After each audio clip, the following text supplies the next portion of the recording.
Hey everyone, and welcome to another episode of the GC Informer, GameCast's very own news program. I'm your host for today, Mark, also known as Koistorch. First up, Street Fighter V is adding a loot box style system. After a very rocky start a couple of years ago, Street Fighter V has been slowly trying to save face through frequent updates with new modes, characters and other goodies. At the start of this year with the massive arcade mode update, it seemed like everything was finally on track. The damage was done, but the game was now solid and packed with content. Now, another relatively large update will be coming next month that will tweak Street Fighter V's survival mode. There are general balances like special consumable items to make fights easier, as well as a save state option in case it's too hard to fight 100 consecutive fights in one sitting. There's also a retry option which costs fight money, Street Fighter's in-game currency. Lastly, the update features a new shop, where newcomer Minat will offer fortunes for the price of 500 fight money.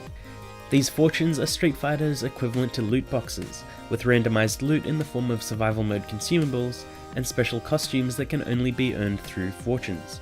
It's a little odd as there are already so many other systems in-game for earning extra costumes that we didn't really need another one. Add on that these are practically loot boxes and it hurts the game's reputation a little more. It's always been a solid fighting game, but the decisions Capcom have made during its development have always been strange. While the arcade edition for the game is fantastic, I feel like some of the goodwill it gained from that may be lost with this latest move. Street Fighter V's new update will go live June 25th. Next up, Sony have revealed their PlayStation Hits line of games.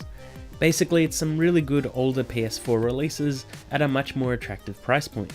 They aren't restricted to exclusives either, with the launch list including Watch Dogs, Dragon Ball Xenoverse, Batman Arkham Knight and Middle-earth Shadow of Mordor. It does include some major exclusives too, with Bloodborne, Uncharted 4 and Infamous Second Son. The new line will also have new box designs to go along with the brand. It's nothing new as we've seen lines like these put onto a number of different consoles. It's just nice to have it on current gen as well, although it could have probably been introduced a bit sooner. Each PlayStation Hits title will be $19.99 US, and will have similar prices in each region. Lastly, the big news of the day. Following from the Netherlands' crackdown on loot boxes and related material, CSGO and Dota 2 have been targeted and since removed their item trading systems on the Steam marketplace in the Netherlands. This doesn't affect all other regions, but it is a huge hit to any players in that area. The Gaming Commission found several games in violation of their Better Gaming Act and had given publishers a time limit to remove the offending content, otherwise their games would be prohibited. The Dutch Gaming Authority can issue fines up to 830,000 euros if the prosecuted company has not sufficiently complied with the law. While Valve don't think they've violated the law, they are restricting the trade system while they talk things out. It's a big step from what's been happening this last year. Before it was just a big back and forth trying to define what a loot box was and how it can be defined as gambling, and then seeing if it really was illegal or what kind of jurisdiction it fell within. Now we're seeing actual action, as it may actually change things. Granted, this is only in the Netherlands at the moment, but it does prove that these systems can be challenged, and successfully to a degree. It'll be interesting to see if this will have a domino-like effect on other countries, or just a snowball effect within the Netherlands, as there are more titles they believe are violating the Act.